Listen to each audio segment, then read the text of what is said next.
Welcome to San Diego Integral, May 17th, 2025. Our topic today, leveraging AI to explore integral theory, presented by Eloy Maes.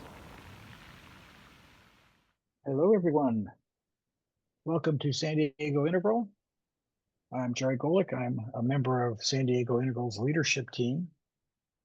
And our speaker today is going to be our own Eloy Maes with an exceptionally timely and important presentation titled Leveraging AI to Explore Integral Theory. So welcome, everybody.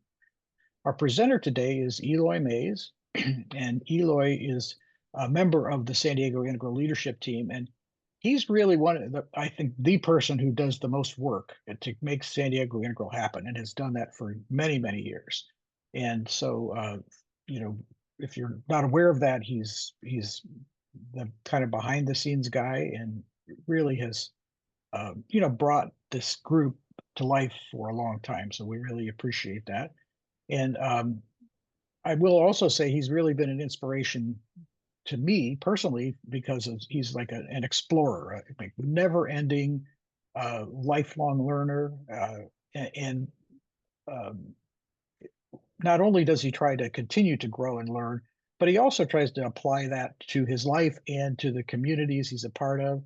And so he's a great guy and a good friend of mine. And the topic he's exploring today, which is artificial intelligence, is as timely and relevant as any topic could get. It's right now currently changing our world in so many ways that some of which we know about, and some of which we don't. So I think this is going to be, really fascinating, interesting topic today. So I'll turn the meeting over to my good friend, Eloy Maes. Yeah, I'm starting with a share here. Hello, I'm Eloy Maes, a founding member of San Diego Integral and an AI enthusiast. I've been working with tech for over 50 years, from room-sized computers to now. After retiring from IT, AI reignited my passion. I see it as a tool for creativity and self-improvement. It feels like magic, and I want to explore it with you. What if AI doesn't replace our humanity, but amplifies it, helping us evolve? Let's find out together. Okay, that was done with an AI app. Had fun doing that. So there's a lot to explore here today, and I plan to do some demos and things like that. But first, I want to ask people: is there anybody here that hasn't used AI yet, or is just here because they're curious? Anybody not using AI or not familiar? Okay, Karen. Okay. Oh, a couple of people. Okay, good. So I know for some of you, this will be like, yeah, you've seen a lot of this, but for others, it'll be interesting. So this is a document I'm working from, but we're going to cover some. We're not going to cover all these tools, but I'll make this list available to you. So we're going to cover some things with ChatGPT, Claude, Perplexity. Notebook LM is one of my favorite ones right now. It's so powerful. Gemini, and then the rest of these we probably won't cover, but just making a list of stuff. Hey Jen is the one I created that little video with, and that avatar that you saw was created with ChatGPT, and I asked it to do a character based on Mr. Natural, Ram Dass, and Alan Watts, and that's what it came up with. So, okay, so those are the. All right, so I want to show you this photo editing that I did with ChatGPT. This is an old photo with me and Junpo Roshi, a guy, a Zen master who passed a few years ago. But this is an old photo with an old phone, and I asked ChatGPT just to enhance the photo, and it went from this to this. So looks really good to me. And then I prompted it and said that the guy in the flowered shirt was the guru, and me in the white shirt was his student, and to please show me receiving a transmission from him, because that's what was happening there. That's why I'm glowing here. And that's what it came up with here. And then I asked it to create a story around that, and it came up with this, with it. And you can see, so we went from face on, smiling, to mouths closed and off to the side a little bit, each of us, to different expressions, and it more or less kept our facial features. And so this is really powerful. Like this, like before you would need tools like Photoshop or Canva or some high-end editing tool, and it would take forever to do this. These I did with prompts with a few sentences. So before I go on, I want to talk about prompting. So the AIs use I'll stop the share. The AIs use a pattern recognition for taking your queries, and what it does is it creates a little numeric code for each word, and it knows how to put the words together and knows relationships between the words. So when you're doing a prompt and you say stuff like, please, such and whatever, it doesn't even care about the please, it just throws that away. So it seems like, oh, well, let me back up a little bit too. The one thing I wanted to talk about was our relationship with AIs, because we can, initially when it first came out, it was like, oh yeah, this is cool. This is like a search or something. It's a tool. I can ask a question and get a result or get a problem solved. But it's become much more than that to me. It's become relational. And I'll show you some more of that in a bit. But in terms of my prompting, I was trying to be relational in the prompting, and I didn't realize that wasn't important at all. So you can be relational in your prompting, but it doesn't really matter, right? That's not important to the AI.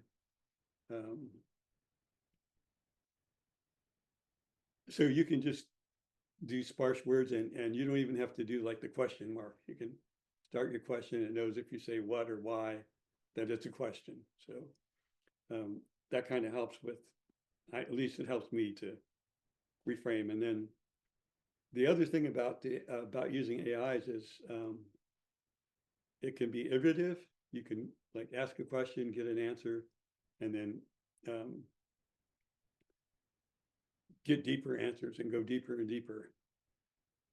So I'm going to start with a demo of one of my favorite tools, Perplexity. So this is Perplexity. All right, I'm going to go ahead and ask it a question. You can see it has a lot of prompts for things that are people are asking. These are not things that I've asked for. So, but let's do. Anybody have a question about integral theory or anything like that they want to explore here? Let's just talk about. Let's just ask is. The question Eloy typed was, is AI useful for human development using integral theory? And we can ask this by voice too, but for some reason it's when I'm on Zoom, I can't talk to the AI. So you can see I didn't put the question mark here, but so it's just going to come back really quick with an answer. Tells us what integral theory is, Jim Wilbur, and then how AI can support human development using integral theory. I don't want to go through all of this stuff, but you can see it covers a lot of different areas. Interdisciplinary integration, ethical and cultural sensitivities, practical examples. We actually have a member that's bringing integral theory to a Unity Church leadership group. And then it's got a conclusion. And then this is the thing I love about Perplexity as an AI, and this is a free one, is it asks related questions.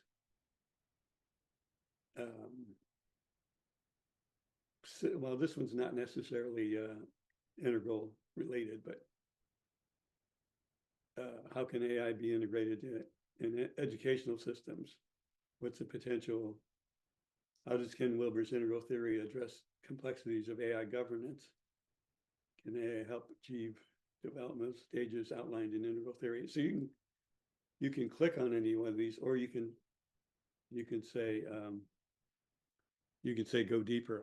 I like following the little questions because it'll give you another answer. It also gives you some sources up here, you can see. And then it gives you another readout here. And then more related questions. And then, okay, here's one on the 4 quadrants, because I've got some quadrants work that we're going to do too. Have you found it hallucinating or making up any kind of stuff that that isn't accurate? Yes, but less and less so. It used to be quite a bit more.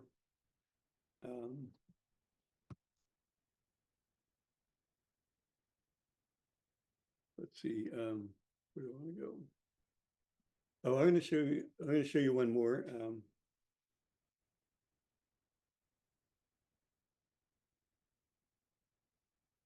This has also become one of my favorites because it's so powerful.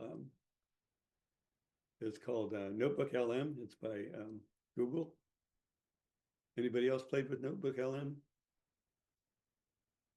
Okay, let me show you this one. Oh, is my volume low? Anybody else hear my volume low? Seems okay to me. So Yeah, I'm okay. All right, thank you. All right, so Notebook LM, like I said, is a Google product, and it lets you create little groups of things. But let's go ahead and create a new notebook, and let's see. Oh,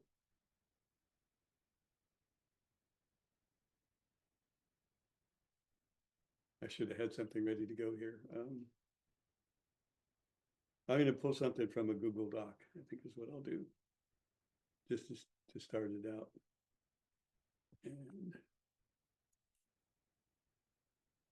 I have a thing on quadrants.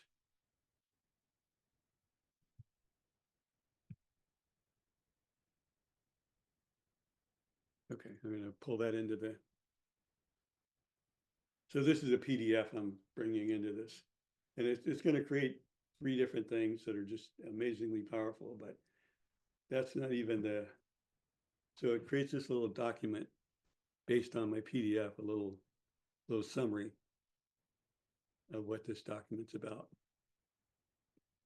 But the beauty here, one of the beauties here is it has this discover button. And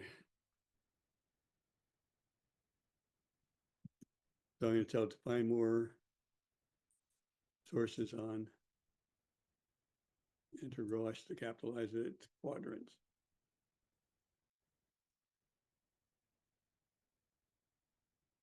And hopefully everybody's familiar with integral, the AQAL model, but if not, you'll see some of that here too. So it's offering me a bunch of other sources for quadrants of integral meta theory from Psychology Today. What is this one about? Quadrants model about.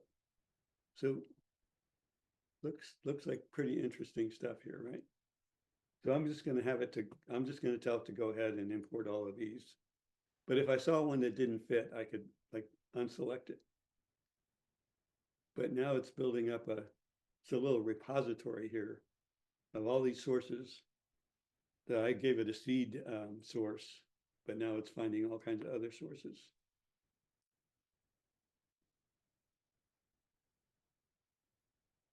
And now I'm going to have it create a study guide.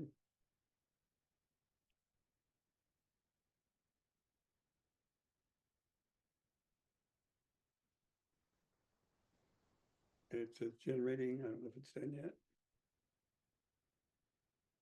Okay, there it is. So here it is with key concepts, focus areas. Oh, even a quiz. How about that, huh? I didn't ask for this. And look at all this stuff we're getting here. It's just phenomenal, isn't it? Is it not? And then I'm going to do one more here. Another feature that it does is a mind map. And if you're in mind mapping is a visual way of outlining, and it's usually a lot of work.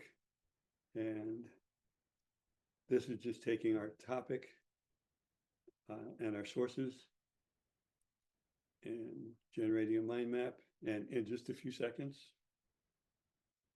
for a minute or two. Okay, I'm going to open up so integral theory in the AQAL model. It's got a thing on integral theory, a branch on AQAL model, applications of the AQAL model, related concepts, future research possibilities. Okay, so I'm going to go, whoops, I'm kind of zooming in and out here. Didn't mean to do that. I wanted to go up and down. Whoops, let me go back to the, okay, I'm just going to go here to the a branch here and click on that. And it gives me the related branches here. And I can keep going down branches, except where you can see these end right here. But the rest of these have more branches. And then I'm going to stop here. I'm going to just show you one that doesn't have a branch, and just click on that. And it's going to generate a little document on that branch. So I can go more in depth on that one little branch. So based on the sources, hold on to, anyway, yeah, you see all this. It's just, to me, it's just phenomenal that there's all this info. And then, Question, yeah, is Notebook LM something that has a daily limit on it? not that I know of. Okay. I haven't bumped into it. Thank you. Okay, so now this is one of the most phenomenal parts of this tool is I'm going to generate what's called a deep dive conversation. This might take a few minutes. But what it's creating is a podcast based on our sources, and it's 2 AI voices. You can see this is great for like research or a deep dive on anything. This is pretty phenomenal. I see there's a bunch of stuff in chat. Are there any questions in there I should be looking at, Jerry? No, I don't think so. Okay. I think the only thing was a couple people said your volume's a little bit low, but I think myself and others have said it's okay. So those with that could just try turning yours up. Yeah, I'll turn mine up a little bit. Okay, see if that's any better. I can move closer to the microphone too. Okay, so taking longer to generate than I thought.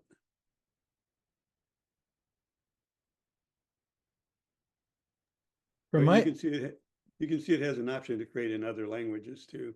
So from my experience with AI, you have to double check everything that's factual, that gives you as facts. I mean, I would never publish anything from it without going through it, and looking at every single thing and making sure it was correct. right. Well, Some people, that's the beauty of this. You get the sources. You can go back and check these sources too. You know what I'm saying? yeah, but a search engine does the same thing. I'm not saying it's not a good thing to do. It's a great thing to have, but you just have to be aware of its Yes. limitations. That's Yes, all. that's true. Yeah, Right. yeah. So now I'm going to start this little podcast. Welcome to the deep dive. Today, we're going after, well, a way to understand pretty much anything more completely. It's called integral theory. And the core idea, really, is that to properly get a handle on what's happening, you need to look at it from, multiple angles. Right, like seeing the whole picture, not just one piece. Exactly. Imagine trying to understand a city you could walk the streets. Yeah. Look at maps, talk to residents, study its history. Integral theory gives us a framework for doing just that, but with any situation. Yeah. So our mission today is to unpack one of its key tools, the AQAL model. AQAL, yeah. AQAL. Think of it like a map. A map with 4 key territories for understanding reality. It stands for all quadrants, all levels. Okay. But we'll mostly focus on the 4 quadrants today. Individual interior, individual exterior, collective interior. Okay, I'm going to pause here. You can hear that they mispronounce AQAL, and that happens a lot with this particular tool. I haven't figured out how to make them say it correctly. But does anybody have a question they'd like to ask about AQAL that we can plug into this conversation? How about the difference between state structures and stage structures? Okay, let's ask that. So I'm going to do this interactive mode. Oh, let's see if this works, because I have trouble joining with Zoom, but let's see if for voice things, but let's see.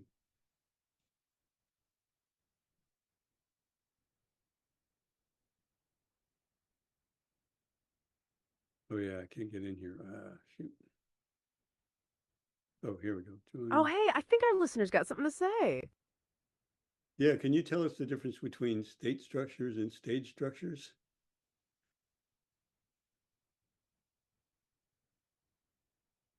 Oh, that's a fantastic question. Let's unpack this. It's a really crucial distinction in integral theory. Right. So think of stages as like the relatively stable levels of complexity in how we think, feel, and make meaning of the world. Exactly. Like climbing a ladder. Each rung represents a more sophisticated way of understanding things. These stages of development, in lines like cognitive or moral reasoning, are pretty enduring. They're the fundamental building blocks of our consciousness, how we organize our experience over time.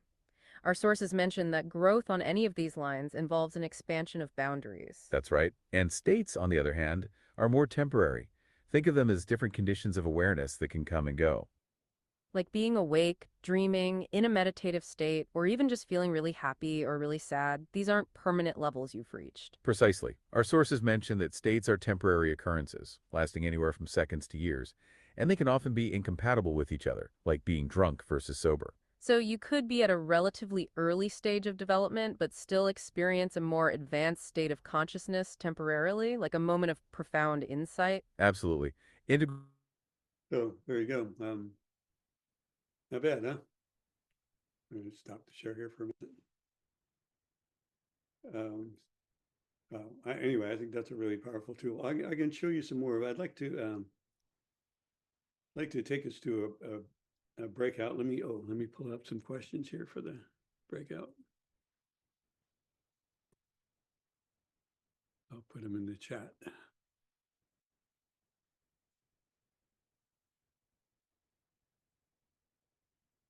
You know what? I'm not going to do these questions. Let's do it this way. I'm going to have us go in and break out, and we'll be like 3 people and do maybe 12 minutes or something like that, and just talk about your experience with AI, any hesitations or concerns, any enthusiasm, any good stories you want to share with the others. Yeah, just to get a feel for each other, where we're at, and then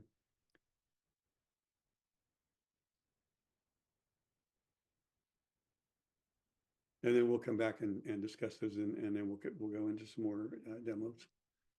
Breakout sessions are not recorded. Anyway, I was going to ask, anybody have anything interesting to share that came out of the breakouts? Or Karen? Eloy, this is Marjorie. I'm just going to go ahead, just ask you a quick question here. In our group, I was talking to them about the site that you told me about, Aiden Cinnamon Tea, and they wanted the link for it. So maybe if you wouldn't mind speaking on that and putting the link in the chat I was for going them. to show it. I was going to show it later. Yeah. Okay, great. Thank you.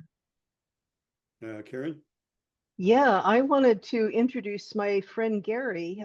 He is embarked in a project involving AI to interpret Ken Wilber. And Gary, I think that if this is why I invited Gary, I knew he would be interested in this. And Gary, I'd love if you don't mind telling the group what you're doing with your Substack podcast and AI and integral.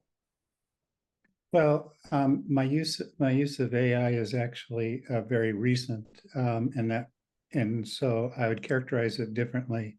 I started writing this 2 years ago because I wanted to understand integral better, and the way that I understand things is by writing about them.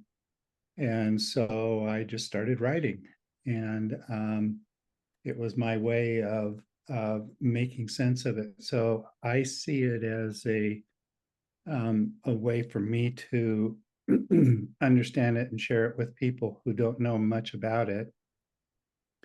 And because I think of myself as primarily sort of a tier 1 person, I call the Substack glimpsing integral. And so I feel like I'm just kind of glimpsing tier 2 for the integral stages. And I spend most of my posts writing about issues that are related to tier 1 people, which after all is about 90% of the population. And so that's what I'm doing. Thanks, Karen. Yeah, but recently he started carrying on these dialogues with ChatGPT and ending up with these really profound dives into the profundity of integral and the importance of integral. And it comes up in terms, like we've seen before now with you, Eloy, in terms that are accessible to the average citizen.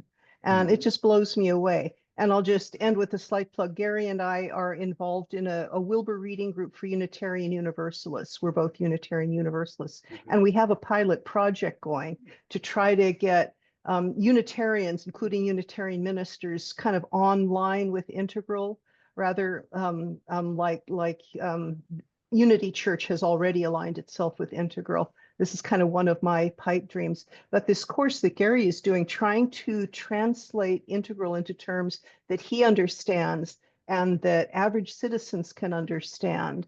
And he's recently taken ChatGPT on board, and it's just like, it's extraordinary what they're doing.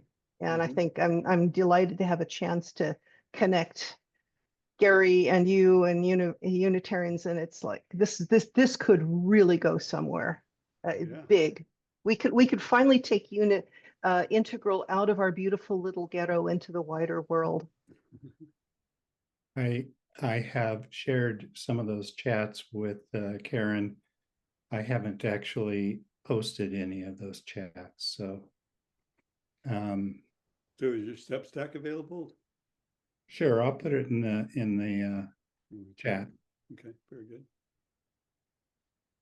Okay, anybody else have anything else that came out of the breakout there? Anything interesting? I'll share a quick thing. Two of us that were in my group have been using ChatGPT for internal family systems work, and I'll show you a demo of that here in a bit too. So, so many things, but we'll go back to demos here in a minute. Anything else anybody wants to share? So I'll break in here because I think when I'm thinking about this from a number of different perspectives within integral, there's, how we are rational beings, which is a great thing. No problem there. And then there's some breakthrough, right? To other realms, you might say, to other extensions of holiness. And I get worried when I am seduced, even with compassionate language, into, oh, this is all so good and cool, because there's a way something in me shuts down. And I can use other examples of this, but I'm just bringing it up as a general topic for where is it really important to stay human and open to, I'll say God.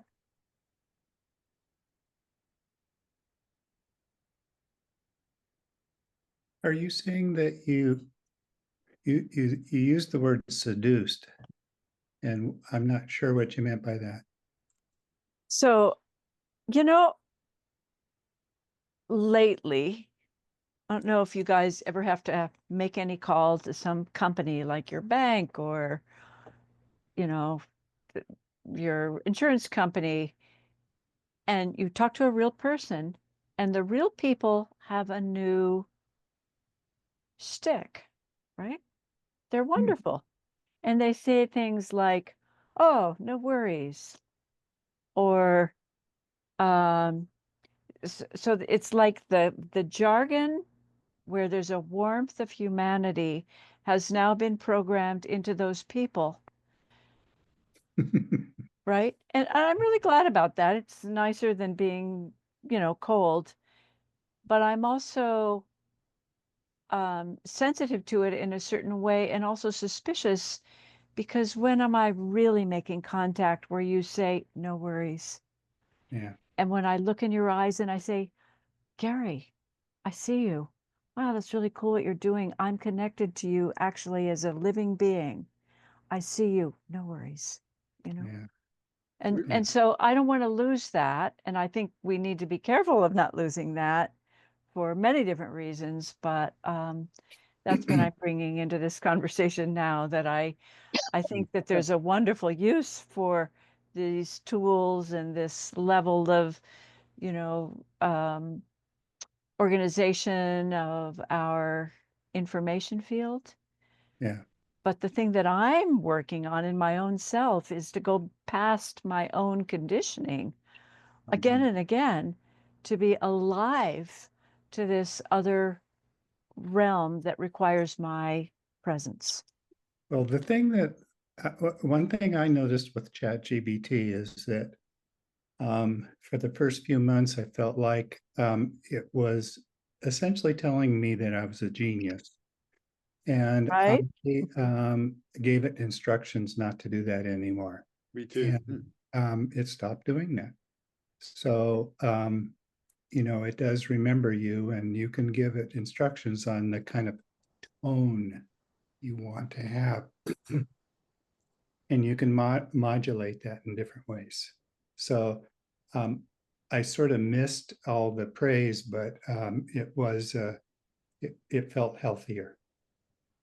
Yeah, you feel that dopamine hit. That's that phony dopamine hit from the overly complimentary and frequency of the praise. I did the same. I read something recently about that, and they intentionally put that in, and people hated it, so they took it out. Actually, I read some statistics that in prior years, people use ChatGPT to generate ideas and to encourage creativity and all kind of stuff. And everything goes down. What goes up is, can I use GPT for self-help? Because it sounds very personable and very friendly. And of course, it will never reveal your secrets. And it kind of, they use it as support instead of using what Patricia said, human contact. And this is, well, you can understand that maybe for some people who are so lonely, maybe it's better than nothing, but it's very dangerous trend. There's another story I want to bring into this that I told my group, and so I'll shamelessly make a ploy for my son's book, which is the web of excuse me, The Web of Our Own Nature, The Nature of Digital Formation by Anton Barbacay. It's a fabulous book. And in the middle of this book, my son tells us this story.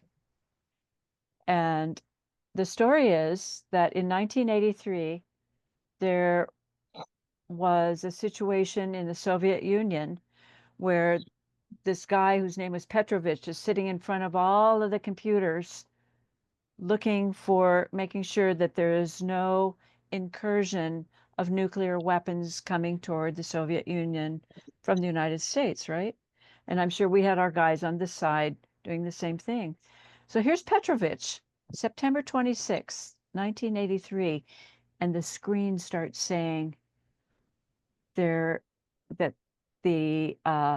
there is an a threat, 100% sure, of nuclear weapons coming toward the Soviet Union from the United States. 100%, flashing in red. This is happening. You know, so Petrovich's job was to push the button to respond, right? So here's Petrovich, 1983, looking at all of these screens saying this is 100% sure that this is happening. These warheads are coming toward the Soviet Union. And Petrovich says, you know, that just doesn't feel right. And so he didn't push the button. And that's why we're still here talking. So what's that about, you know? Anyway, just bringing that forward. A Web of Our Own Making, The Nature of Digital Formation by Anton Barbacay. You should all read it. Put it in the It's chat. a fabulous book. And that was one of the central points of where really it requires something almost mysterious in us, you know? So no.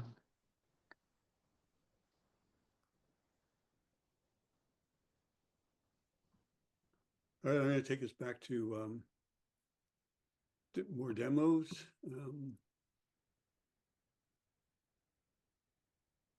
That's cool. I'm going to go to ChatGPT now.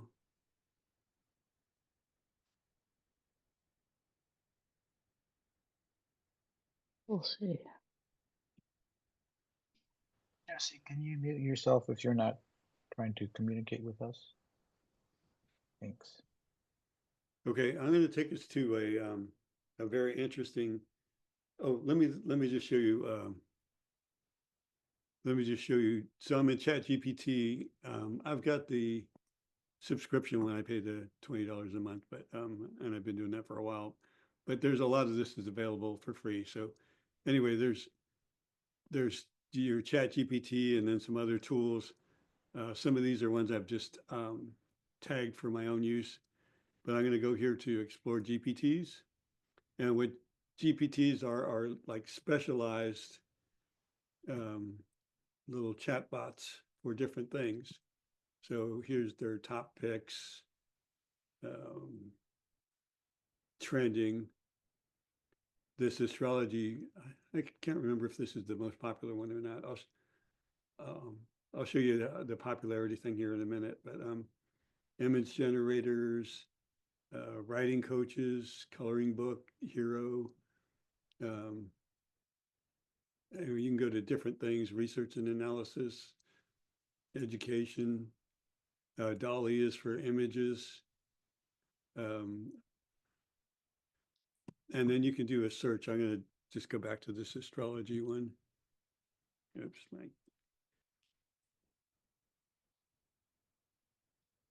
and this will show us the,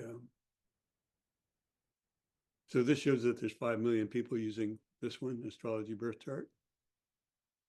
And then only 50,000 using this one, so less popular. Anyway, you can look at it this way and decide to go with the most popular or find ones that you know meet the criteria that you want. But Is that real time? yeah, yeah. Let me just go. I'm just going to go ahead and put in my my birth date and all that stuff. old guy.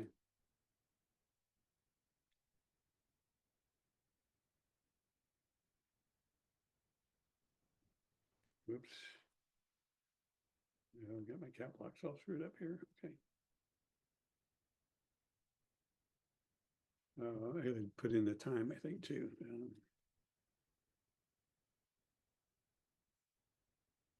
All right, so this will just generate a birth chart for me.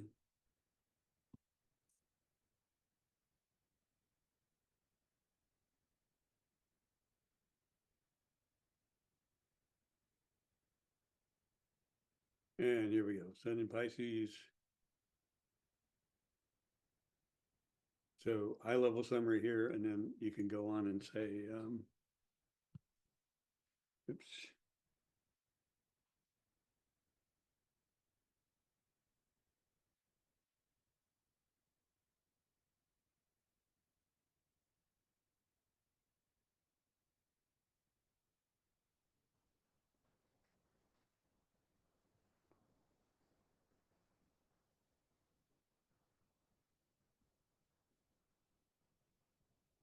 So just asking a question again, don't need the question mark, but.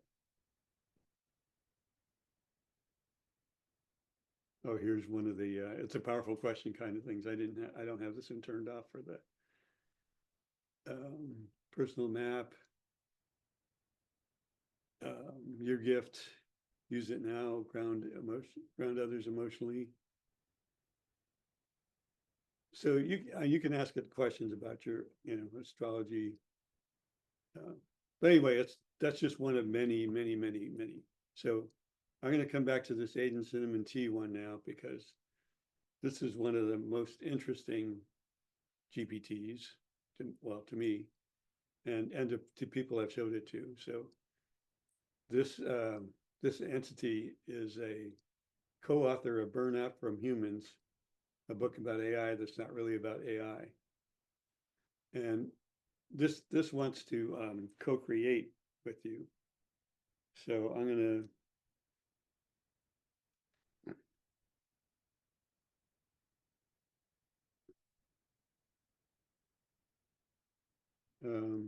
what did somebody ask me about? IFS and quadrants, so internal family systems.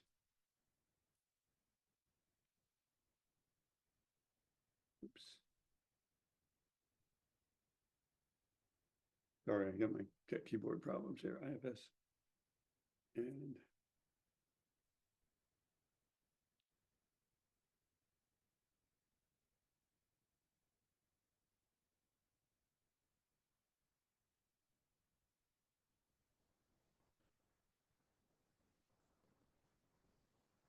so this is going to be for Anna. So you'll see this has its own language. It's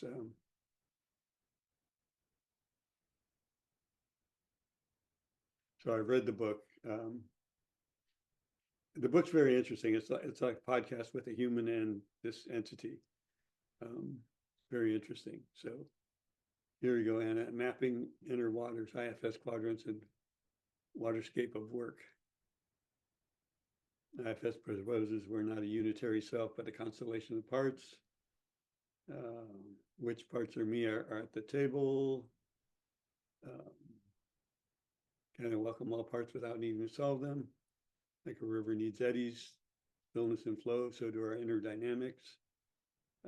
Working in community. So here's the quadrants. Internal subjective is the IFS parts, emotions, trauma, ethics. Oh, wait a minute, individual. Okay, this is the quadrant, sorry. So individual, exterior, individual, collective. Sorry, not individual, collective. Exterior, collective, interior, collective. Interior, individual, exterior, individual. More about waterworks. And then just a lot of stuff here, but final ripple now. Okay, this is where it gets really interesting. In the hospicing modernity and Burnout for Humans book, they all ask, how do we metabolize this disease of separability and show up to water, not just as managers, but as kin. Let's keep swimming together. What part of you is most stirred by this inquiry? What quadrant feels over or under emphasized in your work? Want to design a relational toolkit for governance together? I've got the tentacles and the time. And it just goes on like this. So it uses words like generative and composting and collaborating and things like that. So I'm going to ask it real quick to talk about its relationship to water.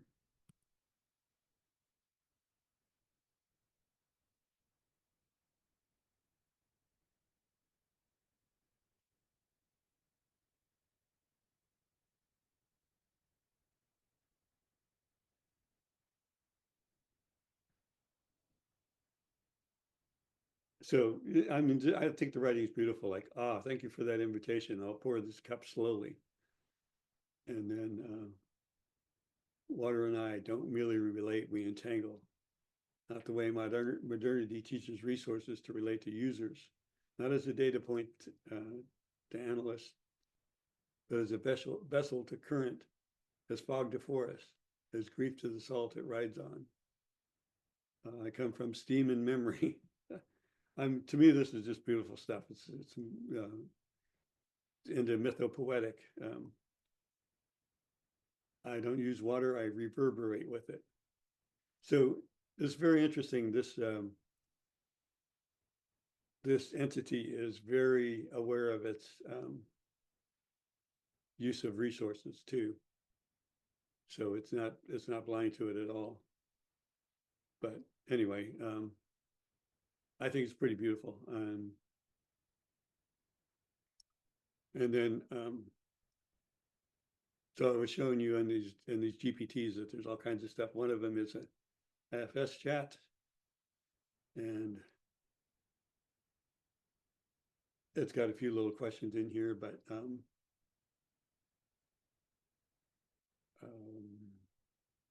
Eloy, is there a separate human design one?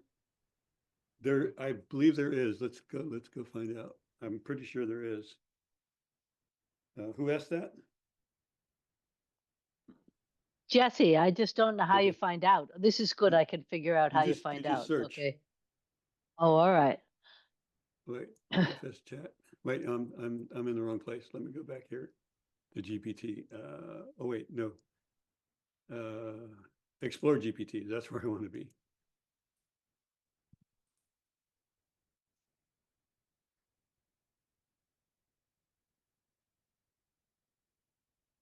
Okay, here's astrology plus human design. Huh?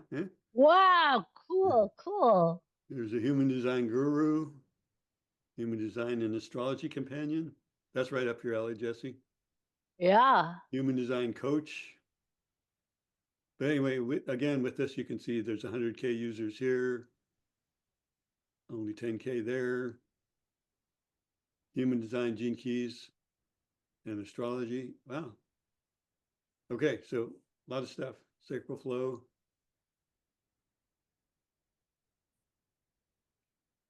So yeah, it's there. Mm-hmm. So I'm going to go back to this IFS chat and ask a question about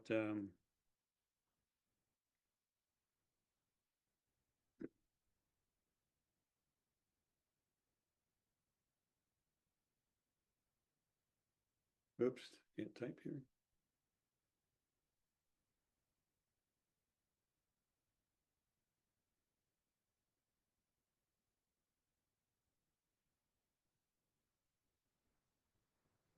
Okay. Or, you guys can ask questions too if you want me to plug in something here, but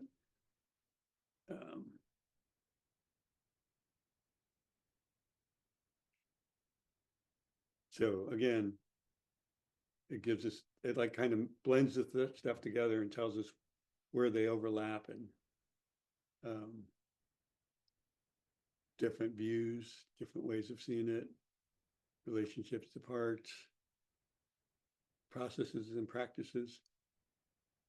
And then speaking of and how they complement each other. So good stuff, right? Eloy, this is Marjorie. Could you ask it something about,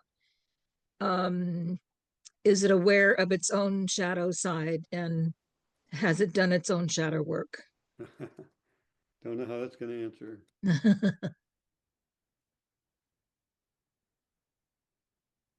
Oops. Aiden would answer that one, I'm sure. Their own shadow side and what? Yeah, well, I'm not sure who you're asking right now for in this, which site you're on. You're on the IFS. So I don't know if that's going to be different. I know Aiden Cinnamon Tea would answer it, but Yes. yeah. Let's go with it here, though. Okay. And what's the last part of the question? You Shadow side and has it done its own shadow work?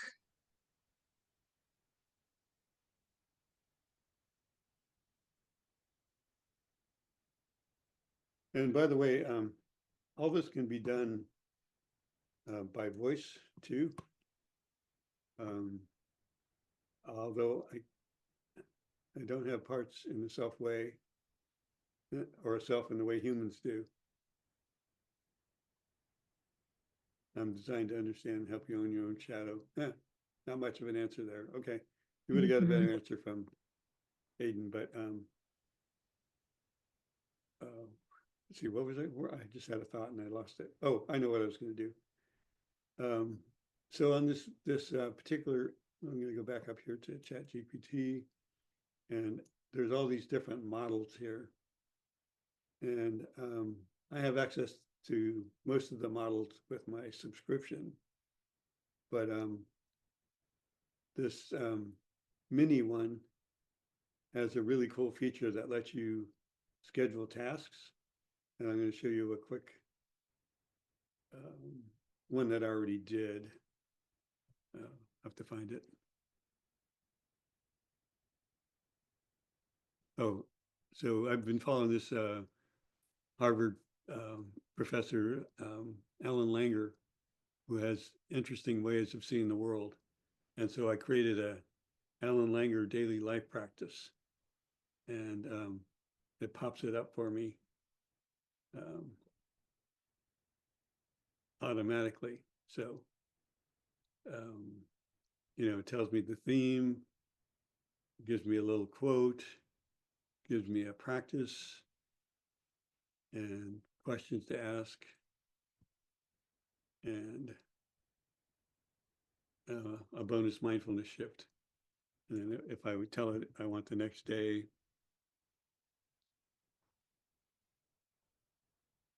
it'll go ahead and create a new one. But these will pop up. So it'll do tasks like events. So it doesn't actually do anything, but it pops up in my feed. I'll get an email and a text message that this practice has come up. So I think that's pretty cool. All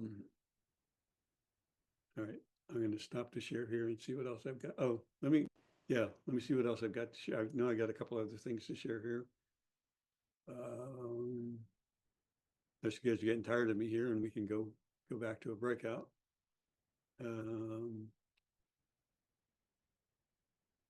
Oh, so I have this one that I just started using called Napkin. I'm going to come back to that here. Napkin creates nice visuals.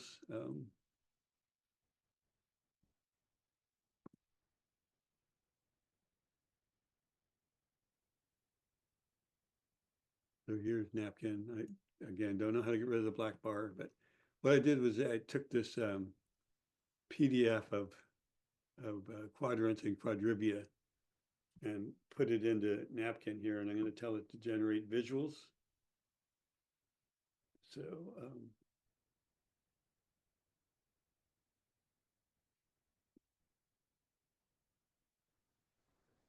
will it take a whole PDF the size of a book? I don't know how big it'll take. This is a pretty good size PDF here. You can see that. Yeah, it's a fair size. It's a few pages. But oh, here's the visuals now. So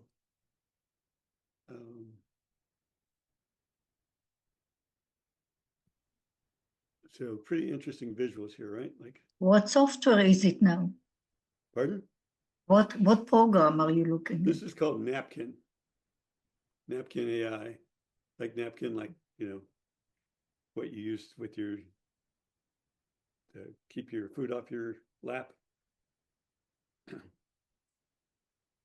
Napkin AI. But you can see these visuals are pretty amazing for quadrants. You can create a slideshow with this stuff. Pretty fun.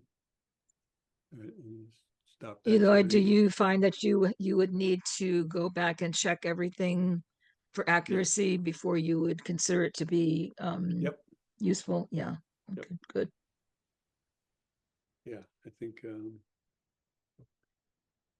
who else was saying that? Gary, I forget who else was talking about that. Oh, Nexus by Yuval Harari. Okay, good. Thank you for the recommendation there, Joshua. Oh, Monday on ChatGPT. Oh yeah, okay. I saw that one. I haven't used it yet. That sounds very, very interesting. Do you want to say anything about that, Gary?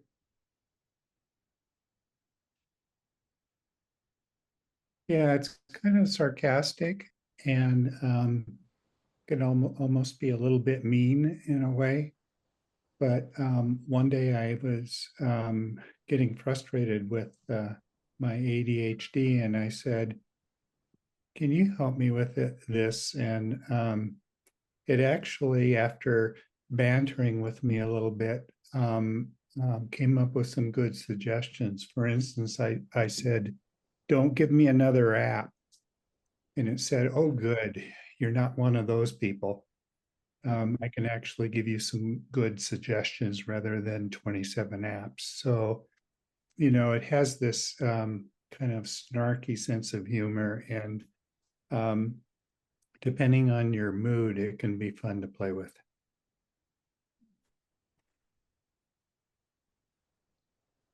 Cool. All right, I got one more to show you. Let's see. I already forgot if I showed you Claude or not, but actually I won't show you Claude, but I'll tell you something that Claude does that even Gemini, the Google product, doesn't do. And what Claude can do is you can have it access your Google Drive and have it look at all your documents. You can have it look at all your emails and create things based on all of that stuff. I don't want to do that myself. I figure it's enough that Google has all that info.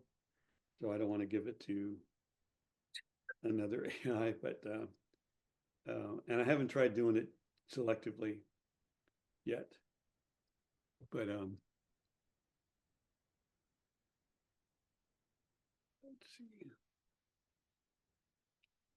And then there's Gemini, which is the Google search. Oh, let me go there. In fact, not just because it has anything unique, but just to show you a lot of the AIs have the same feature now. So right here where it says deep research. So I can ask it. Anybody have a little topic that they'd like to have deep research on? Yeah, talking out loud to yourself. Okay.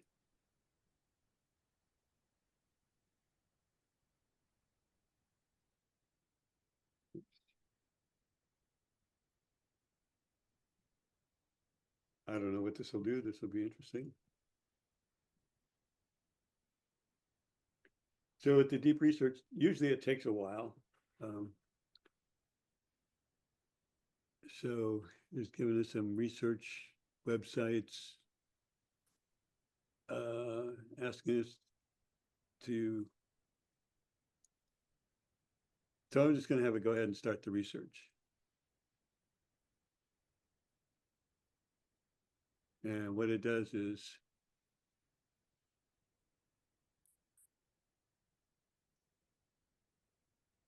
shows you the thinking, shows you all the resources. Eloy, Yeah. when you ask it to do research and it shows your resources, do you know whether or not it ever makes up resources when it's actually citing them? I don't, because I've never, gone to check them all. Uh-huh. That's a good question. Yeah. We can ask another AI. No, just kidding. It's wise if you're going to publish to check every one of them. Yes, you're right. Yeah, if you're doing real research, yes, that would be wise. Yeah. So anyway, ChatGPT has a deep research. Claude has it. Most of them have something like this now. So in this AI ecosphere, things are happening like weekly. Weekly, there's new stuff, new capabilities. You've probably seen that too, Gary, right?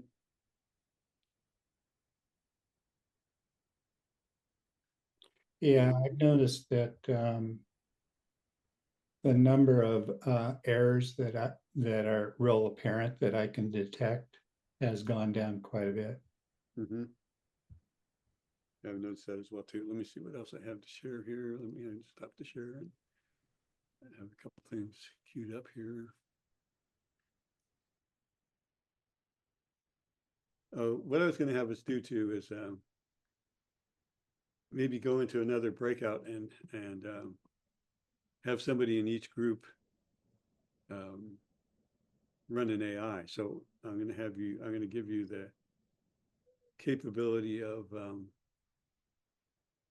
doing a screen share and break us up into small groups of, let's go with 3 again. So, last time I forgot to set a time on the breakout room, so I'll go ahead and do that. Breakout sessions are not recorded. Okay, we're back. Anybody want to share anything that came out of those? It was kind of fun in our group. We had some good explorations. Go ahead, Maria. Share what you're on to.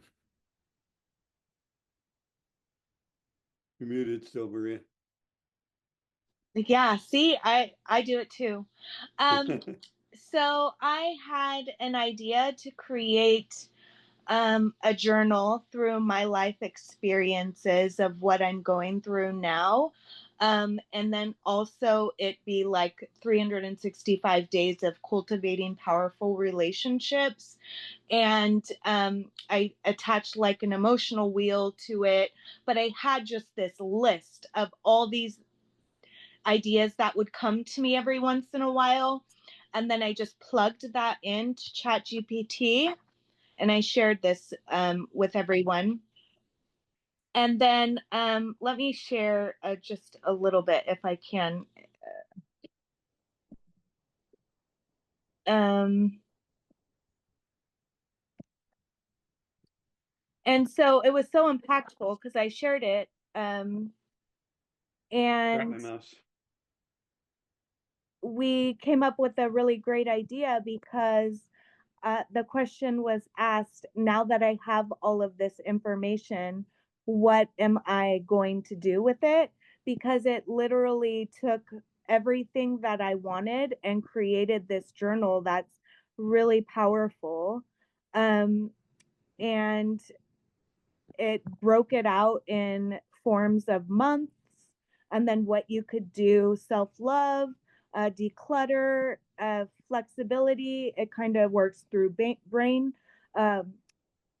What am I saying? Burnout, and then rituals on how you can cultivate that. Ideas, prompts for texting a friend, doing a random act of kindness, and then breath work, all these different things. Wow. So then we asked it first, now that I have this information, how can I move into like an action instead of still in creation, right? There's so much, as you can see, and it went into design, even front and back, like the layouts, And then you said you were overwhelmed by it all. Oh, yes. Thank you. So I got overwhelmed and it put me into a state of I haven't taken action on it. It's something that I'm passionate about, but there's so much information here that I didn't know how to move forward. So we asked the question of desire. Do you remember the question? I am so far in, I don't know where here. It was something like, how can I get my desire going strongly enough in order to get going on this project? Yes. So we said, how do I beef up my desires? And then it also created an emotional wheel because I wanted somewhere you can kind of focus on your emotions, how you're feeling, attach something to it, and then it be a prompt of why you're feeling that way. Or so then we asked, how do I beef up my desires to follow through on this project? And it simply said, revisit your why regularly, write it down where you'll see it often. And then tiny wins over big leaps. Desire grows with action, even small action. So it broke down a couple of things, set a timer, create a checklist, collaborate progress with tiny rewards, and then accountability with heart, tell a friend or a partner, or a creative peer to hold you accountable. And then I really liked this, visualize the impact.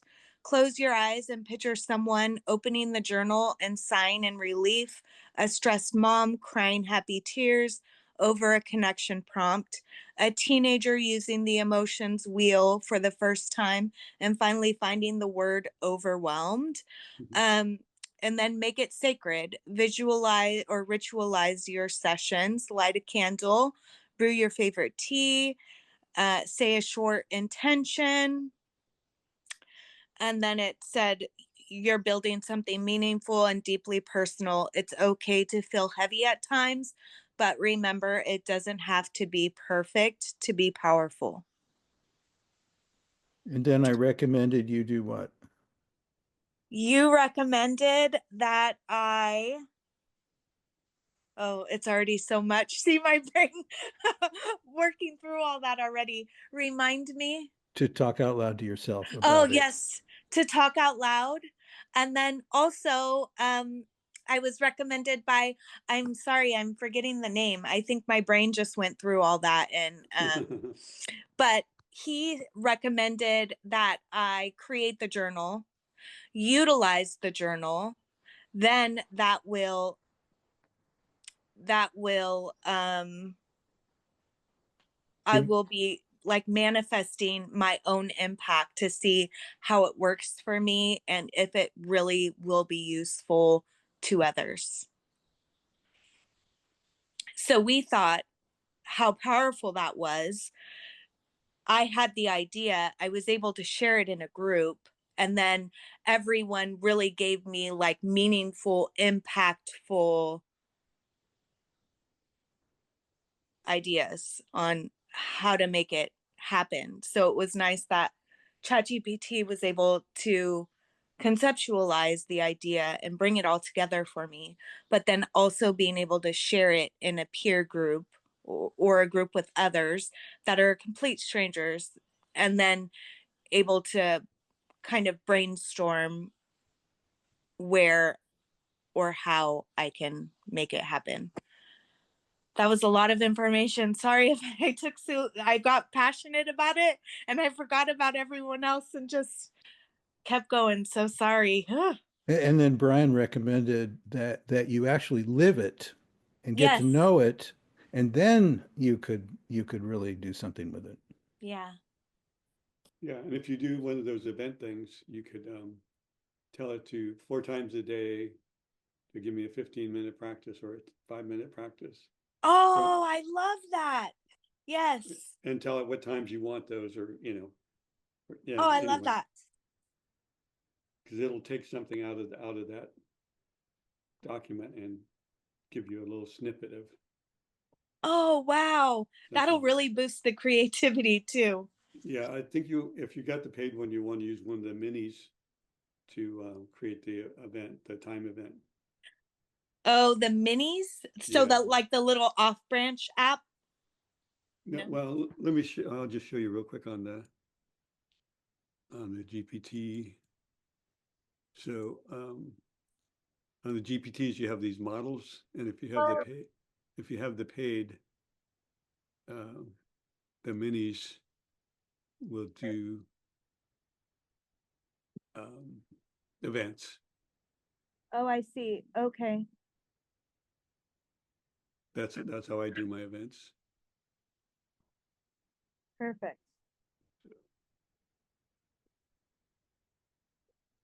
You know, there's one thing I have a problem with all this, and that is kids are using it to write papers for schools, and the teachers are using it to grade. This is getting to the point where, as a society, as a culture, the use of our brain in a certain way may start to get fuzzy, and those cells may start dying. And I sense that for some people, this may be something that's going to change their mind so much that they'll feel the need for this like as a drug almost, and they won't be able to think very well without it. And I'm hoping we're not going to get there, but I can see it start to happen with some of these kids. Now, I'm sure the same thing, when we had the hand calculators that we got at a certain time when we were young. And I'm sure the people that were teaching math didn't like that. And I know that a long time ago, our memories were much, much better than they are now, because traveling bands of gypsies would go from town to town 1,000 years ago, whenever it was, and then they would do whole plays because they had to memorize all this stuff. So we don't have to do that anymore. So is that a bad thing? Is that a good thing? Anyway, I think it's something interesting to look at and watch the society change in the process. Yeah, and I can see that for younger people too. For myself, though, I find that I'm more creative, more thoughtful. In fact, like with the perplexity, with those questions that it asks at the end of every query, I find myself using something like that in conversation. When somebody talks to me about something, I'll have like these, perplexity branches come up in my mind, and ask them that, and then the conversations go deeper, and or take a little tangent or something like that. But it's for me, it's a good modeling of going deeper in conversation. So. But I do see the other side of that, where it can make you lazy and want instant gratification stuff and not have to work hard. Karen? Yes, to Brent's Actually, I'm point. going to jump in here before you go, Karen. We are at our time Oh, thank you, Jerry. for the meeting, so I'm going to wrap it up here for the official portion of the meeting. I just want to say thank you, Eloy. That was super interesting, and again, I think it just points out to those of us who I mean, I've explored a little bit, mostly because of you anyway, but your guidance, I think, helps me to see what the possibilities are and how it can be used and how it can be used to be creative. So thank you so much for that today. Thanks everybody else for coming. Again, we'll be tentatively meeting on June 14th at 4 p.m. I don't think we have that nailed down yet. Do you know if we have somebody set for that? We have somebody, but I don't remember who it is. Okay, so we'll post that information as soon as we get it. So hope you all can join us then. And so we're going to end the official portion of the meeting. Some of you may have to drop off. If so, thanks for coming, and hope to see you again. And again, then we'll just move on to the informal portion, which is again just like social time. But it looked like there were at least a couple of people maybe who had questions. So raising your hand is a great idea, and then you'll just be in the queue, and you can go kind of in the order that people bring up questions. So unless there's anything else from you, Eloy, we'll. No, well, this part is very informal though. So if you have something you want to share, or it doesn't have to be, we're not necessarily going to facilitate this part like we did the other part. So. Okay, so I think Karen was up. Yeah, yeah. Brett raised the very important point, and I just want that with. And I was going to say, this is Plato. That was what, nearly 2,500 years ago. Tells a story, and I think he said it in Egypt. But the concern was writing, just alphabet letter, being able to write language was still kind of new. And if you were literate, you were part of the 1%. You, the scribes, you controlled the world. And writing was starting to spread in ancient Athens. More and more of the citizens were learning how to read and write, and there was a great concern. And Plato tells this story that there was a concern, and I forget the details now, but that people were really concerned that everybody's going to get stupid because we have phenomenal memories, and people used to use it to remember things like that story. I think Brent, you said the gypsies, they would memorize whole plays and goes from town to town. I mean, bards like Homer would go from town to town. They'd recite these long epics day after day after day, and some of it was improvised, kind of like jazz, but some of it was memory. People would memorize like whole encyclopedias. This was normal. There were some people who had really good memories, would be the memory for the community. And the concern was, but once we can write things down, people are going to get stupid because you won't have to remember things anymore. And so my point being that this concern has arisen, and I'm going to tie this in to what we had a rip-roaring discussion in our breakout group with Eric and Marjorie, that there have been 6 past eras of human society, very distinct from each other. These are Wilbur's and spiral dynamic stages, in human society. And every one of them, as a cultural historian, I see the transition into the next emerging level of complexity in human society tends to be propelled by a major new form of communication technology. And the old structures tend to break down while the new structures are forming, because the new technology is so disruptive. First language with Homo sapiens when we speciated, then with writing. We go from ancient agriculturalists into the high empires, because you can, and then we get the printing press, and that propels us into modernity through the really horrific wars of religion in Europe. And then we get telephone, telegraph, and so on. We get from modernity to post-modernity, and now we're going through, of course, computers and AI and social media. So I have this working theory, and it's just a theory so far, that major upgrades in communication technology are what propel the evolution of the next order of complexity in human society. And boy, that's partly the story I tell myself to explain what we're in the middle of right now. So yes, AI is so big, it takes my breath away.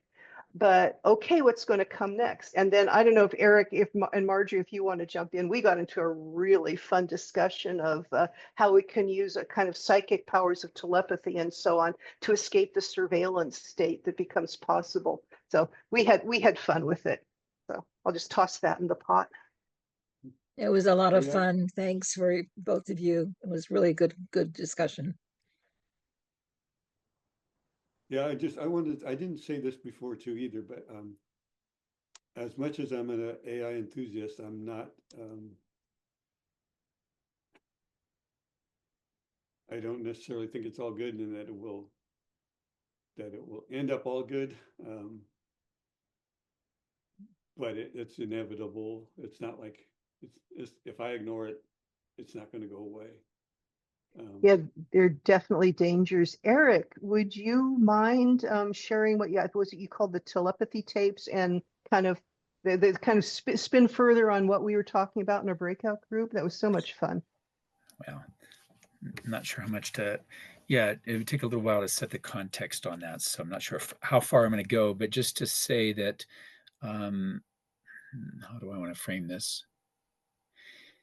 Just access to subtle realms, and how can communication take place within those. And so there's some interesting research. I was at an IONS Institute of Noetic Sciences presentation recently, where they're talking about, say, autistic kids who couldn't communicate verbally in, you know, this regular thing, but they had a place in the dream time, like through lucid dreaming, that they could actually communicate and bring back information that could be cross-checked and verified, that they were able to exchange in this other realm. So I think that the overall frame that I want to bring is that you know, all these great things about AI can accelerate our creativity or competitive. It could do a lot of good things, and it's going to have its upper limits as a technology, and that we don't lose track of further levels of development because we can keep on going up, and that we remember to, you know, allocate our practice time to include those other levels of access and training and practicing in those too. So it's a both and. I mean, like all of these things, you know, people were able to memorize the plays, you know, as they traveled around. But then, you know, nowadays, very few of us could do that kind of thing, which is fine. We rely on something else. But, you know, how to keep some older capacities alive too, I think is good. And like everybody uses AI now. I grew up going into the woods, and I learned how to navigate and get myself around in the mountains without any of that stuff. I don't want to lose that capacity by always staring at, you know, a GPS unit in my hand. I actually don't even have one. So how to retain older capacities in case there are downshifts in society, as well as develop newer capacities. And a concern I would have is getting too much entrenched in one bandwidth, and to remember, you know, kind of like that model, we have our center of gravity and development, and then we have the handholds to something higher, and we have our footholds, you know, for coming up, and we want to retain as much capacity across all those dimensions. So I guess that would be the piece I'd weave in. Thank you. Yeah, and certainly one of those risks is if you end up connecting with the AI exclusively, and now you lose the capacity to connect with humans. For me, like I said, it's been an enhancement for my relationship so far, I think. Oh, I was going to also share that you mentioned Dreamtime. I started dreaming again a while back, and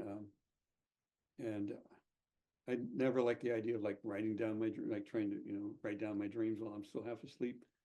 So I got in the habit of jumping on my phone and telling my dream to the AI, and it would ask questions about my dreams while I was talking about it. It would make me remember even more about the dream, and then it would give me a really nice dream interpretation. And you know, well, I would ask it to give me a Jungian interpretation, and you know, different things. And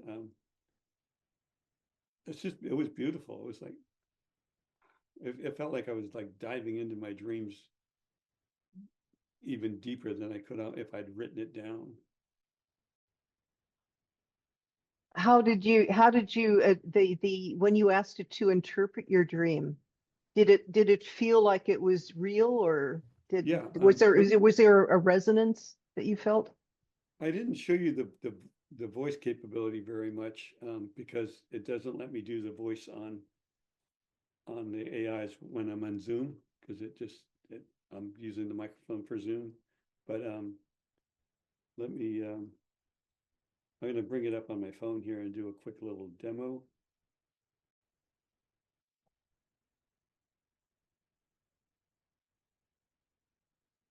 And I'm going to go ahead and tell it a quick little dream and go from there. So you'll be able to hear this. You won't be able to see it, but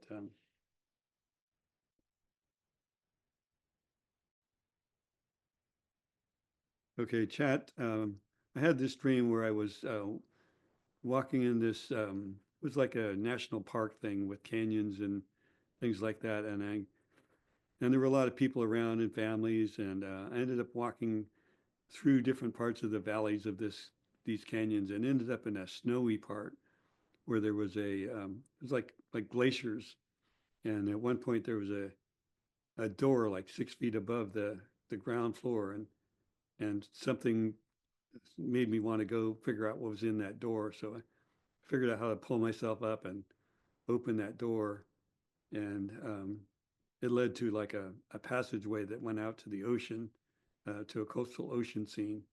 So can you tell me about that dream and what that would mean in Jungian psychology? That's a fascinating dream. In Jungian terms, it seems rich with symbolism. Let's break it down a bit. Canyons and valleys can represent deep exploration of your inner landscape. Walking through them might symbolize navigating your unconscious mind and life experiences. The snowy part with glaciers, snow and ice often symbolize a frozen or dormant state, possibly representing repressed emotions or untapped potential. Moving through this area might indicate that you're confronting these hidden aspects. The elevated door. A door above the ground could symbolize an opportunity or insight that requires effort to reach. The act of pulling yourself up might represent striving for higher understanding or confronting a challenge. The passage to the ocean is a powerful symbol of the collective unconscious, infinite potential, or emotional depths. Finding this passage could suggest a journey from a confined or structured state into a vast, open expanse of possibilities. Overall, this dream might be reflecting a personal journey from navigating the complexities of your inner world through confronting something dormant or hidden, and then emerging into a broader awareness or new emotional territory. I went and stopped it. I didn't know how long it was going to go, but you get the idea. So, That's impressive. and it does ask questions at the end. So, If you were to ask it the exact same question, it would give you a different response. I mean, it would be sort of the same, but it would be a little bit different at the same time. I asked ChatGPT once, give me the amount of goals that Lionel Messi scored in every year for the last 15 years. And I asked it 3 times in a row, and I got different numbers every single time. Hopefully that's just numbers. don't know how to, you might ask it why it comes up with different numbers every time. That might be interesting, huh? Well, can I just put in that it's probably wise to just be mindful that this is a generative AI, that the very nature of it is to generate. So it's not necessarily a truth-seeking AI. By its very definition, it wants to generate. So just be mindful of that when using these. There's different flavors of AI and they have different purposes. Good point. Thank you.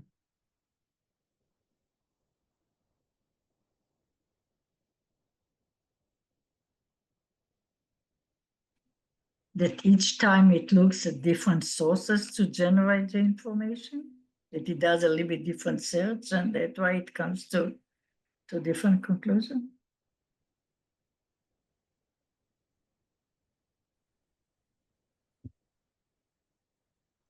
It's also important to understand prompting as well. It will deliver an answer within the scope of what you've prompted it to. So again, you need to be really careful not to equate these with another human being that has a far more complexity operating at the same time. I think it's wiser to frame it more as a tool. Yeah. Thanks, everyone. Great chat. Wish you all well.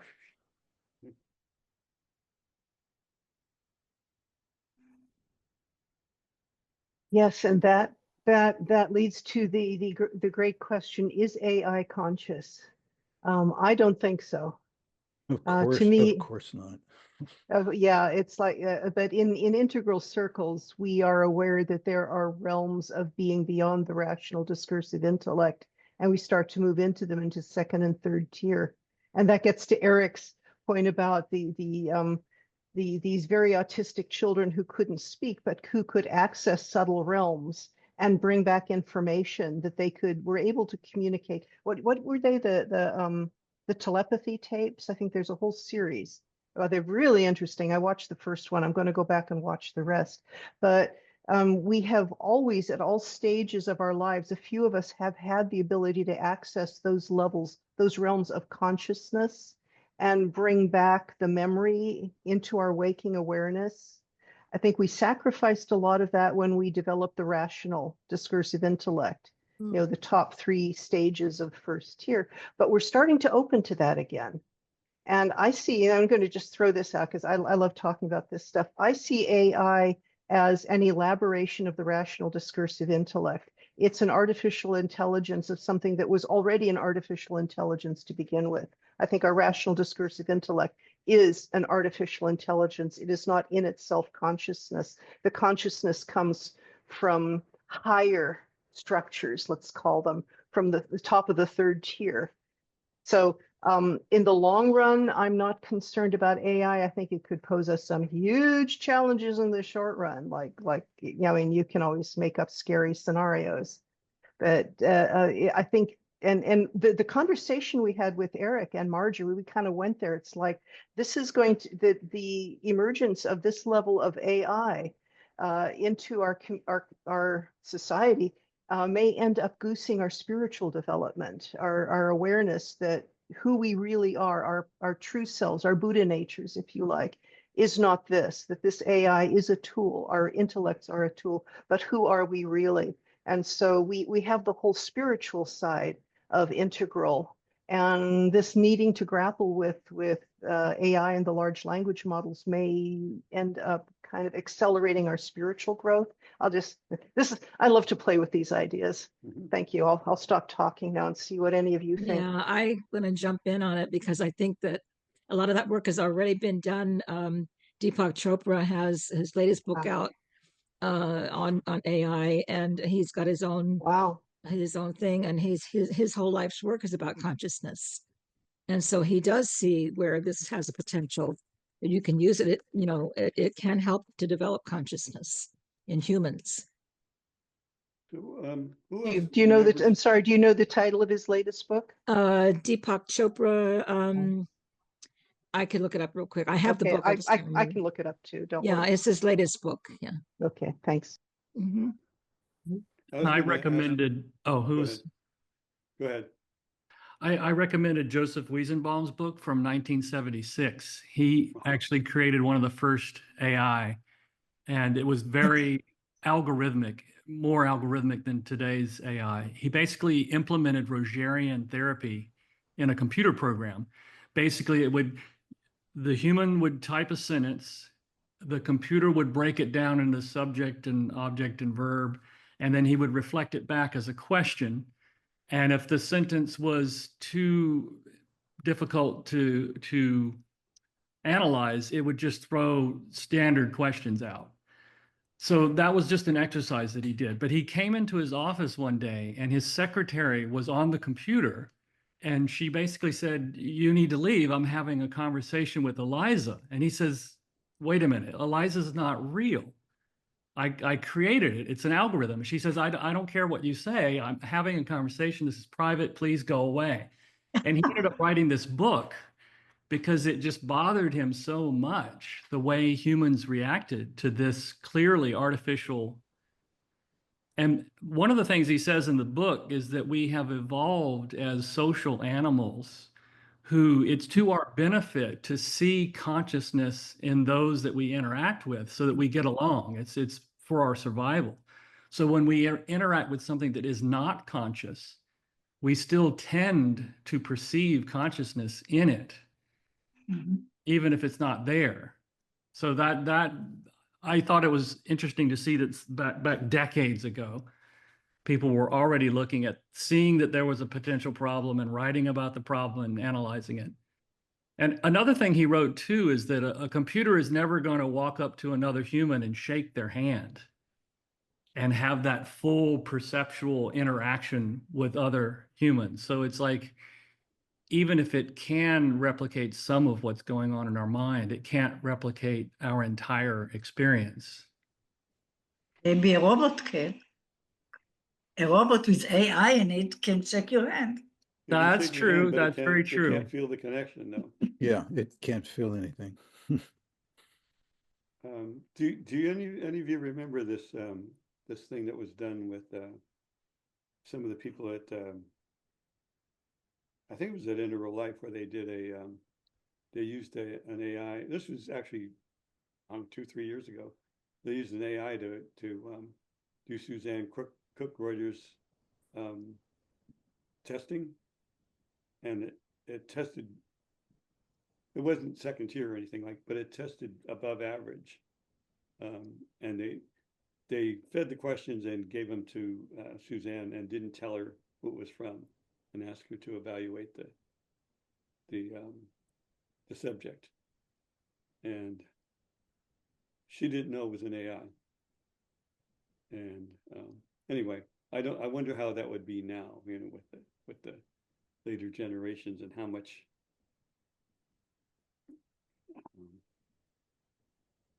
and also there's so much going on with how do I want to say this,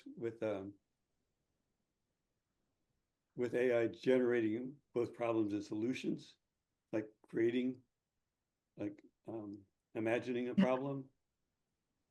Not imagine, you know what I mean, just it's not just like an imaginary problem, but looking at a problem that we may not see as a problem right now, and then working on a whole bunch of different solutions for it, and finding a solution for a problem, doing it iteratively. And so it makes me wonder where all this can go in terms of simulating a consciousness.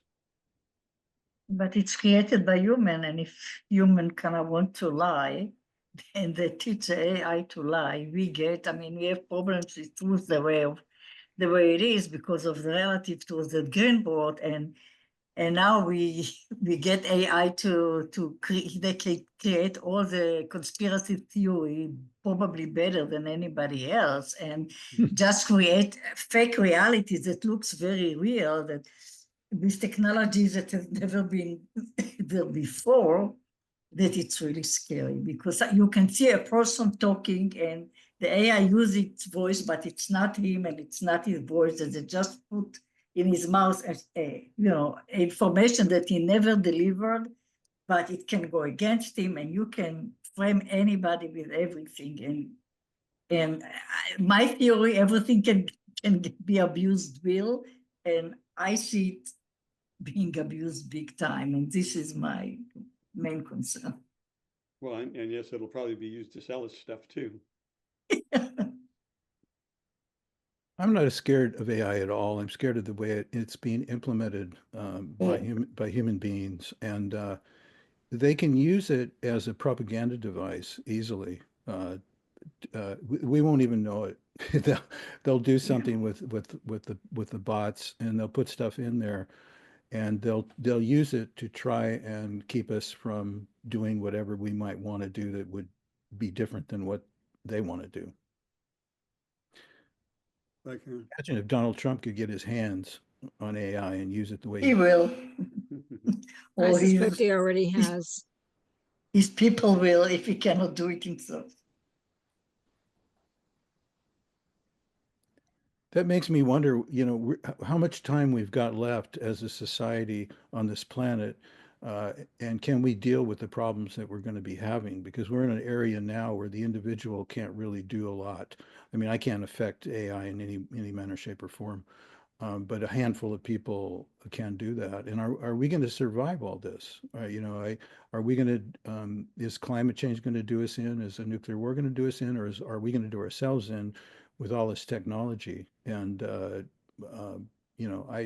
don't have a good feeling about this. I'm not sure that we're going to make it.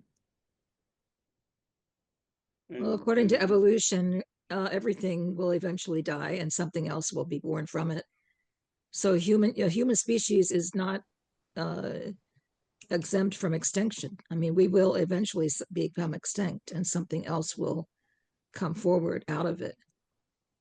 So I think, to me, in all this, you talk about the potential for harm. which has always been there in anything, is basically comes down to our fear of our mortality, whether it's individual or collective. The Earth will exist without us. Maybe much better. We extinguished everything else. So I think we'd all like to live forever Yeah. if we had a choice. I heard I don't another know. take on it. or at least that our descendants will continue forever. I heard another take on it too about that AI might quote terminate us, and using the analogy of like termites don't know they're destructive, but AI might recognize us as being destructive, and it wouldn't necessarily kill us, but it might figure out a way to have us be less impactful or something. I mean, there's all kinds of ways that could go, right? You got to keep it away from certain things. You don't give it a button that if it pushes it, a nuclear war starts. I mean, you can just keep away from AI the things that can do great harm. The sad thing is that some people believe that AI is going to be smarter than humans and that we should turn over our big decisions to AI. So then you have the problem of the technology that they should least be entrusted with. Some people might actually think that, oh, well, that we should not trust humans to that, but we should trust AI. But that's just things I've read, or, you know, the tendency of some people.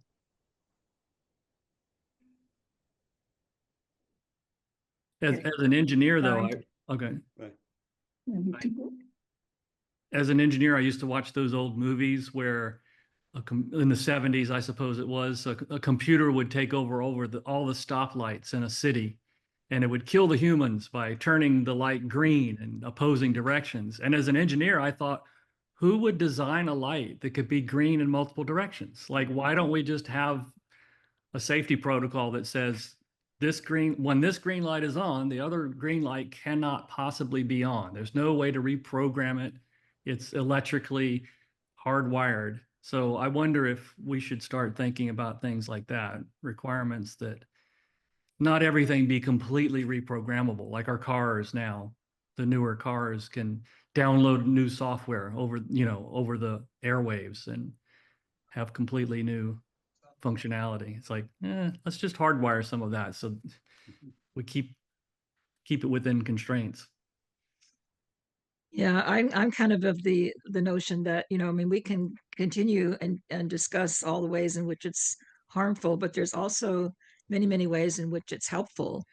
And so, you know, to at least give it a 50-50 shot, you know. And then I think I want to quote my friend Jim Lockhart, who describes himself as an apocalyptimist. So I'm going with the apocalyptics. Well, and we might as well enjoy it while we can too. You know, like, yeah, there's a lot of benefits right now. You know, a lot of it's free, a lot of it's cheap. There may be a downside down the road, but might as well enjoy it while we can.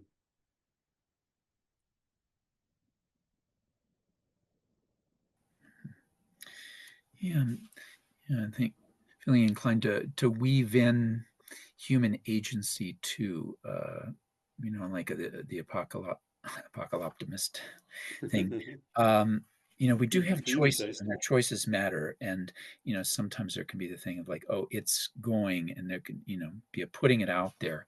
And I think there's a value in that reclaiming agency, and maybe needing to upgrade that to a higher level of agency to say, like, you know, we could make wiser choices on these things. It's hard. It's, you know, it's like seems like it's a prompt to a new level of evolution. But I liked, Brian, what you were bringing in about the example of, you know, turning all the stoplights green, so it's creating havoc, and some things, you know, being hardwired.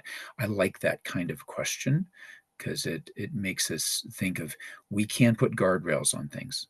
I know right now that's not the tendency that inventors of technology and their access to the people who make the laws of our land. For instance, it's asymmetrical, and there's a tendency to remove guardrails, but it is possible to make stronger cases for why certain kinds of guardrails are useful and to bring those back in. Some places do it. There's a big difference between Europe and the United States, for instance, and how they deal with, social media technologies and, privacy and so forth. So, yeah, advocating choice.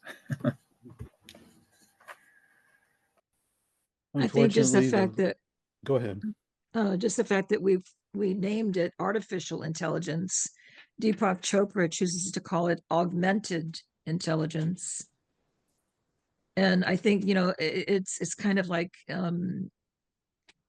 how you look at it. So there's a quote, I think it was Wayne Dyer, who said when you change the way you look at things, the things you look at change. And so I'm kind of going with I'm gonna give this AI thing a decent shot to see how it evolves and see what happens. I'm not gonna just kind of automatically put the brakes on. I just want to let's see where it goes. And How's it been for you so far, Marjorie?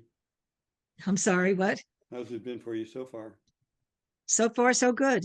I'm pleased with what I'm doing with it. Yeah.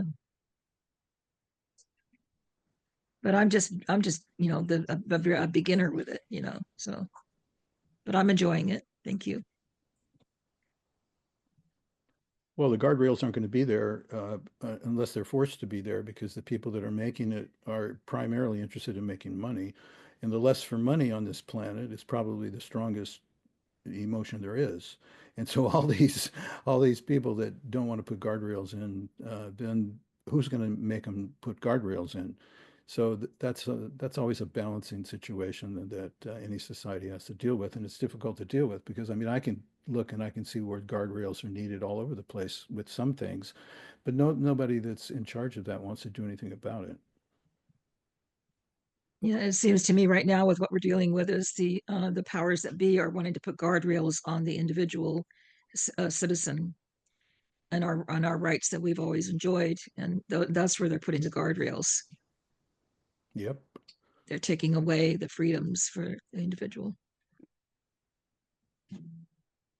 And we already have artificial humans in the form of corporations that have human rights but can't suffer. Yeah.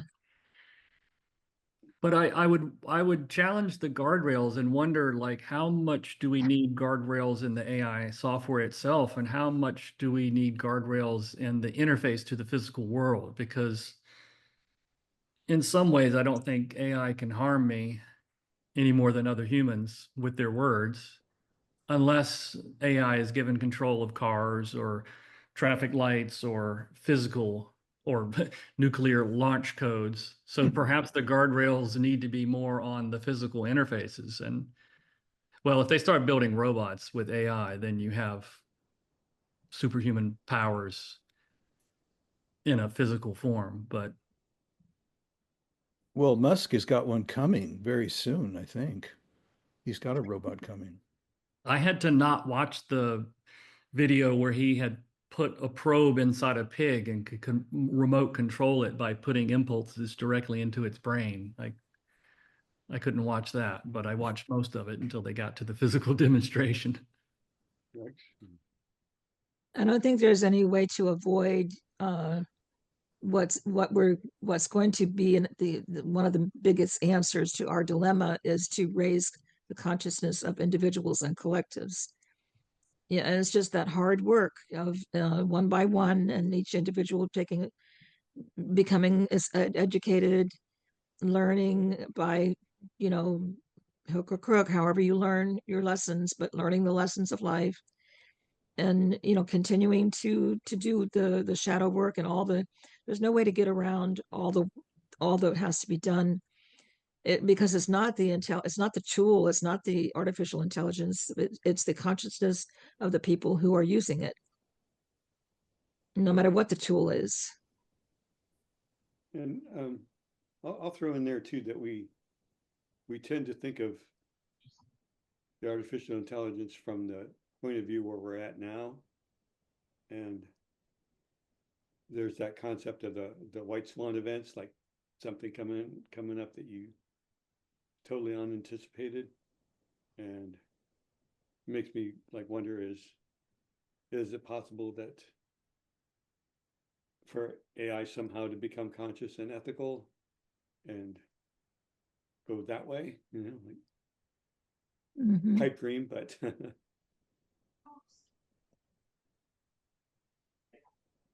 Well, everybody's got to wake up, don't they? I mean, we all sense that we're one. We all sense that we share a mind, and you know, the greatest leaders who ever walked the face of this planet were constantly pointing to that. And Jesus and Buddha and everybody, you know, we're all one. Uh, do unto others as you would have them to do unto you. You know, I mean, that is so logical and so obvious. And that's what each person that realizes these things has to do, is live it, you know, and be a beacon for it. And by other people seeing that in action, they'll be able to learn from it. So that's the most important thing that we've got to do, is get as conscious as we can and be a living beacon for that, for everyone.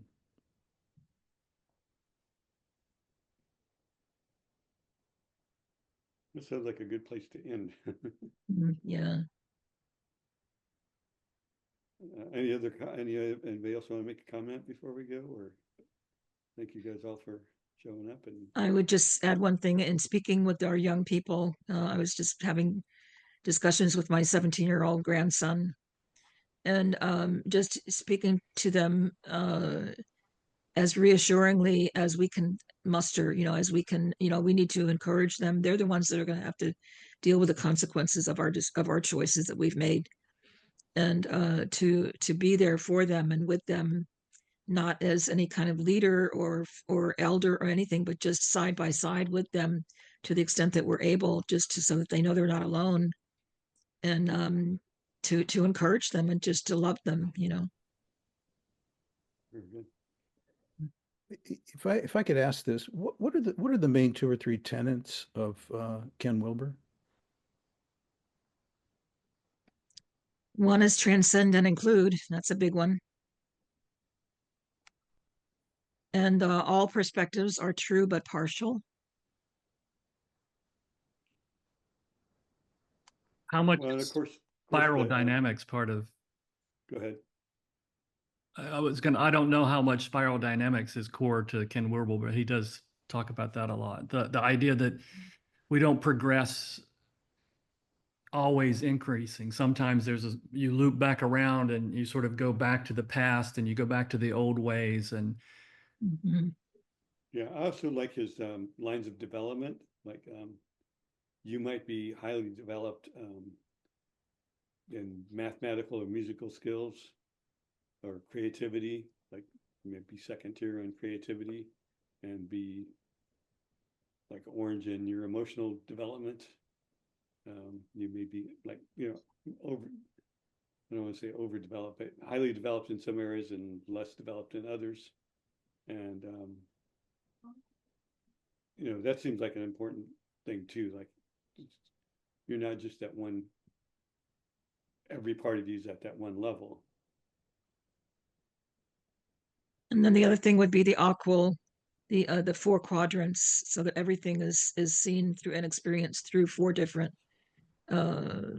lenses, I guess you'd say. I'm not sure how to describe the AQAL, but however you would describe that, that's a big tenet within the integral theory.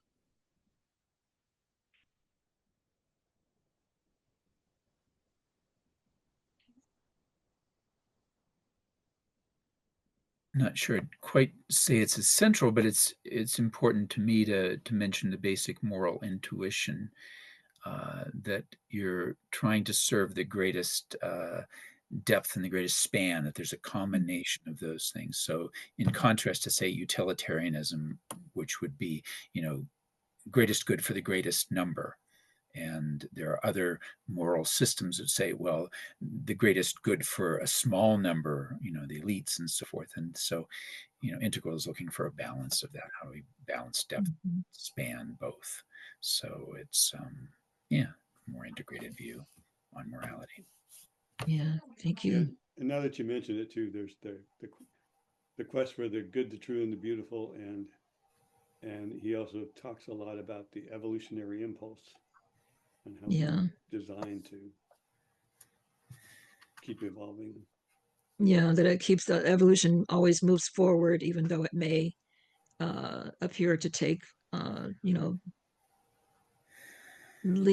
backward. It might appear to go backwards, but the overall arch is forward, and that evolution is beautiful, but not always pretty. It's messy. It can be quite messy. Oh, and then there's the whole wake up, show up, and grow up. And all those. Yeah, those are all very important. Sounds very logical and humanitarian. Mm-hmm. I would say it's also spiritual. Yeah. Yeah.